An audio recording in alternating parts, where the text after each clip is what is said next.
तुम द्वार द्वार भिक्षा मांगती रहोगी, लेकिन तुम्हें मांगा हुआ भिक्षा कभी सफल नहीं होगा पापी। नहीं बहन, ऐसा शराब मत दे बहन। अरे जा,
मंत्री, अब मैं घर कैसे जाऊंगा? अब तुम यहाँ से हो जाओ, मगर इधर जंगल की ओर मैं जा रहा हूँ। अब यहाँ से तुम चले जाओ जूनागढ़। महाराज, यहाँ तो चले जाएंगे महाराज, लेकिन महाराज माँ जो है वो जो पूछेंगे जो मेरा लाल कहाँ है, तुमने छोड़कर कहाँ चलाया? मंत्री, माँ से तुम बोल देना जो महाराज जंगल में शिकार खेल रहे हैं, और इसे छोड़कर के दूसरा बात माँ को मत बताना। ये सब नहीं बताएंगे? नहीं, नहीं तो मर जाएगी चिंता से मेरी माँ। अच्छा मालिक, हृदय जो रहे मन बढ़िया बात कहा। हाँ ठीक है, जाओ। ठीक है मालिक, बढ़िया सुनाई हो मालिक। आई भोला किल्लो। हाँ ठीक है, अब जाए छो मालिक।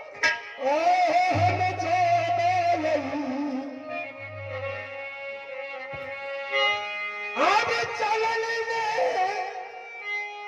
भैया सब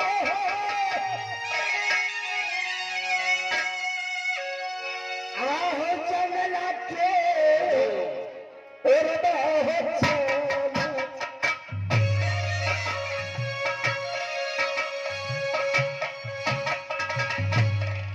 चल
निरंजन, निरंजन, जय हो, जय हो, जय हो। मेरा हिम्मतन यह भक्त कुंडाज है, मेरा नाम राय भरथरी। अपनी भक्त कुंडाज छोड़ करके मैं उत्तराखंड बीजूवन जंगल में शिकार खेलने के गया था। अभी तक यह शिकार नहीं मिला। जो शिकार मिला वो भाग करके लापता हो गया। मैं अब सोच रहा हूं इसी जंगल कौर में कुछ देर में घोड़ी रमा देता हूं और राम राम के जपन करूंगा।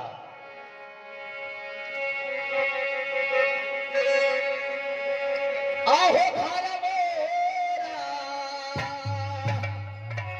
अलग विधाता हो।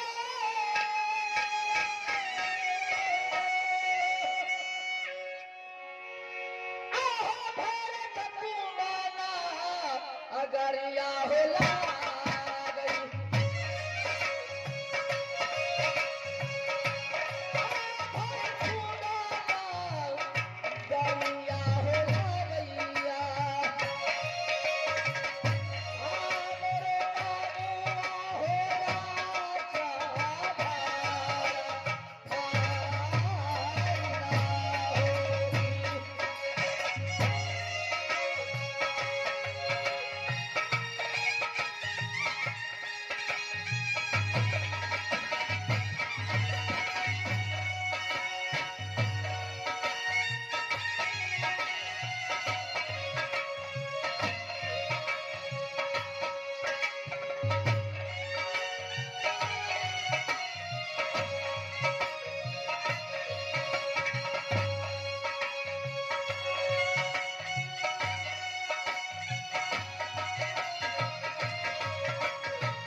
मैं इस जंगल में अपनी धुनी लगाकर बैठ गया है। मैं अपने भगवान पर ध्यान लगाता हूँ। अगर ये भगवान कहे दया करेगा अवश्य कुछ का फल जाएगा, नहीं तो आज जंगल कोर में धुनी नवाक में राम राम करते हो। बाबा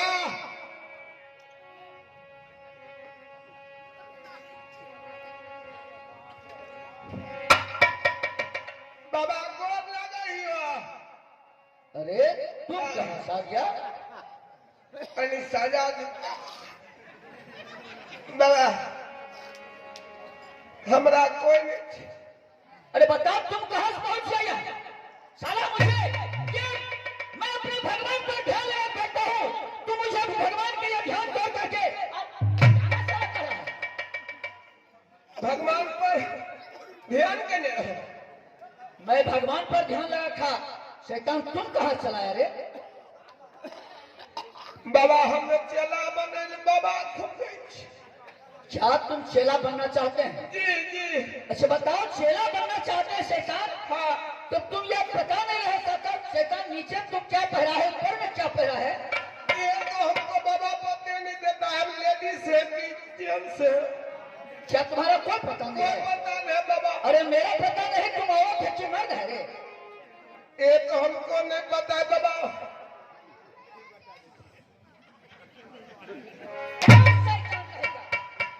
अरे ये क्या पहरा है? उतना मत मारिए बाबा, हमको झगड़ा लेती है। बाबा ये बताइए, पधाने वाला गोटी है? अरे बताओ, मैं ये डॉक्टर हूँ, तुम्हारा गोटी देंगे? अरे हमारा पास में फक्की रहता है कुछ, अगर कहिएगा फक्की दे दे, आधार बन जाएगा। फक्की है न? आधार बनने वाला फक्की है, ऑर्डर आधार बनने वो वाला। नहीं दीजिए, तब एक काम कीजिए बाबा, बताओ। हम रोज दिन पातरे मुद्दे हैं। अच्छा, कैसा होता है? पेशाब तुम्हारा पतला होता है, तो ठीक है, उसका इलाज है मेरे पास। पेंशनर नहीं न मुद्दे? अरे मेरे पास इलाज है, मैं व्यवस्था कर रहा हूँ। कौन इलाज होते? अरे अब पेशाब तुम्हारा जो पतला होता है, अरे दुटंगा गाय का गोबर, दुटंगा गाय समझते हैं? हाँ। उसका गोबर और गंगा जल सवेरे शाम पियो, तुम्हारा ये बटिया पता हो।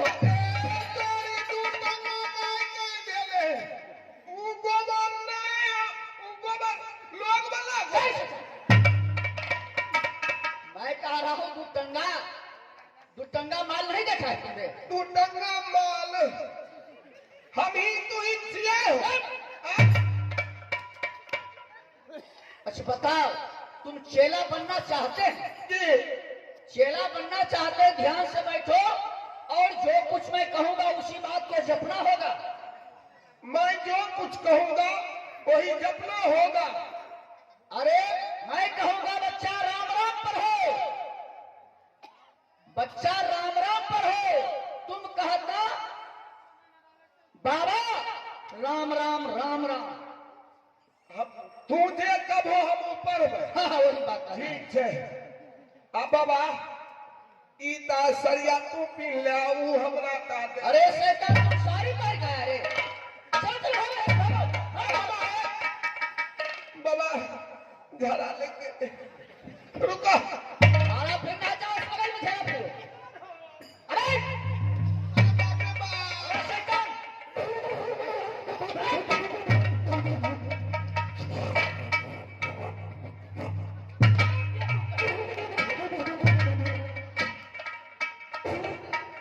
साला ये मेरा ये तोड़ दिया शैतान। आया है बाबाजी बनने के लिए, चेला बनने के लिए शैतान।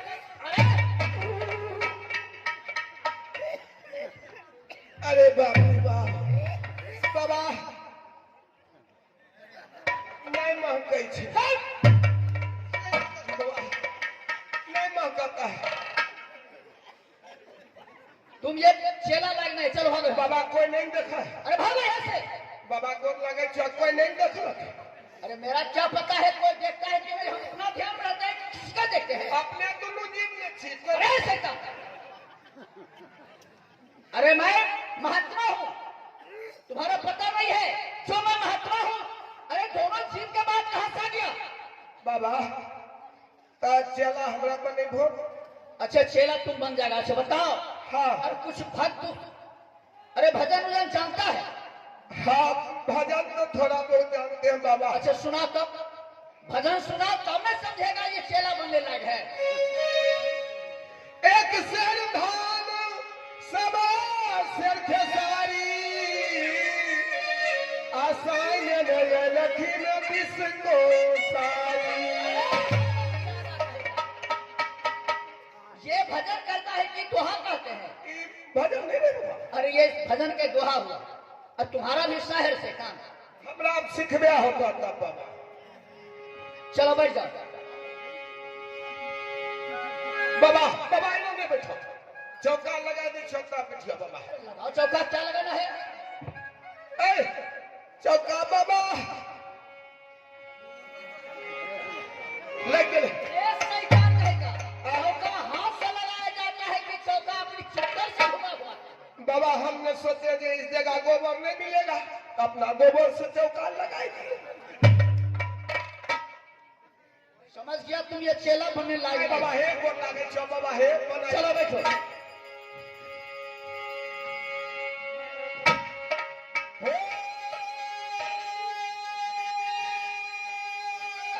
मंगल भावना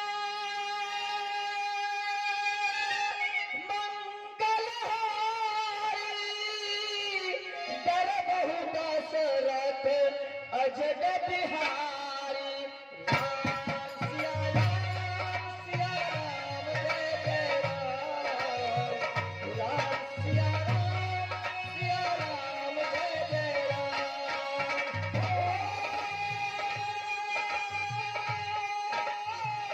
मंगल भावना मंगल हारी अबहि दशरथ अवध बिहारी राम सिया राम जय जय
राम सिया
सीखा कि नहीं? सौसे कहा अरे अभी तक कुछ नहीं सीखा। जाओ तुम चला बनने लगना है। चलो चलो भागो यहाँ से। सुना बाबा, जब हमरा चला बने लो कोई वर्णनो दबो, क्या कोई वर्णन दबो न हो, कौन कौन चीज मंत्र में लगे थे, कौन सी बना होते नहीं होते। अच्छा ये चाहिए तुम्हारा? हाँ ये सब चाहिए। मन में रहे बाबा 5 किलो मछली ले आम थिए रे दोनों बापू खाए ले थिए।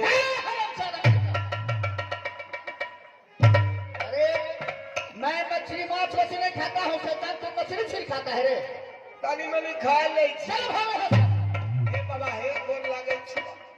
अरे जीव मार जीव करे हारा 64 जोनी की देवतारा, शैतान तो ये मांस मछली खाता है, तो कितना तुम को डालेगा बेहुदा कहेगा। मांस मछली इसमें नहीं खाते नहीं हैं। कुछ नहीं खाता है। एगो बाबा को देखेंगे सब कंठी उतार के मांस खा लिया फिर पी लिया। मैं वो सब बाबा जी नहीं जाओ जाओ यहाँ से। कैसे कैसे वर्णन होगा बाबा?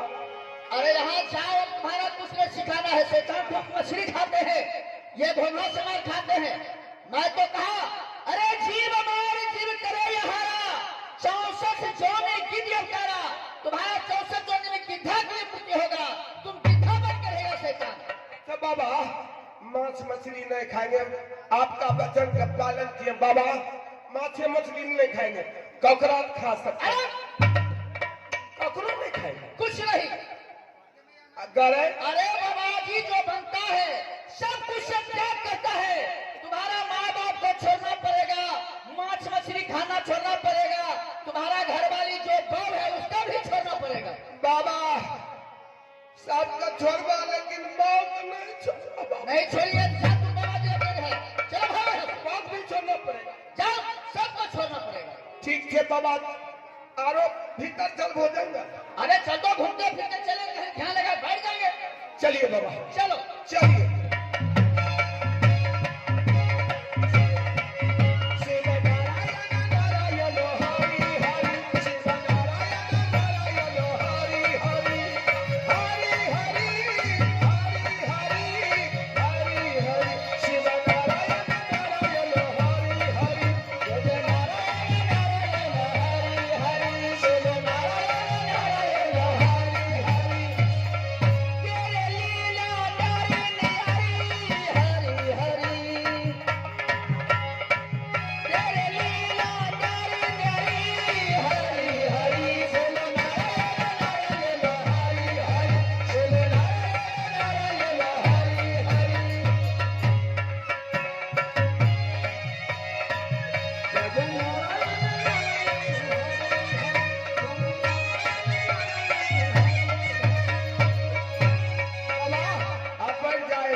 ठीक है मैं बैठता हूँ। अरे जाओ जाओ, पता लगा कहीं जल पत्र होगा, जल लेकर जाओ। एक जग होगा तुम्हारा। तुरंत के बाद जल लेके आबे छिया। यदि अभी हो बाबा जलो मिलते तब ले बाबा, यदि नहीं हो बहियो आधुनिया रमणी हो गई, ये हो तो जंगाला पाया हो, तो जंगाला हो।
जय हो जय हो जय हो।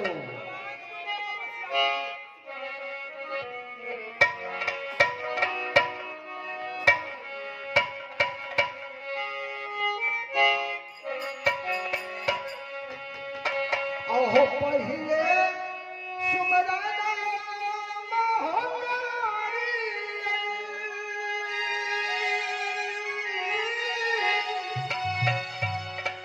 अहो गुरु को राख नाथ हो।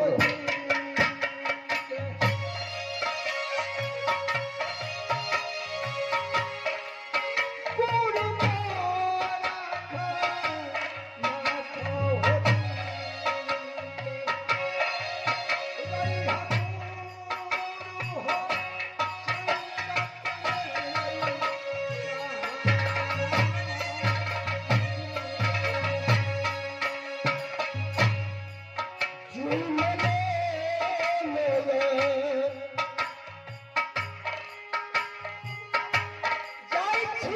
फल लगा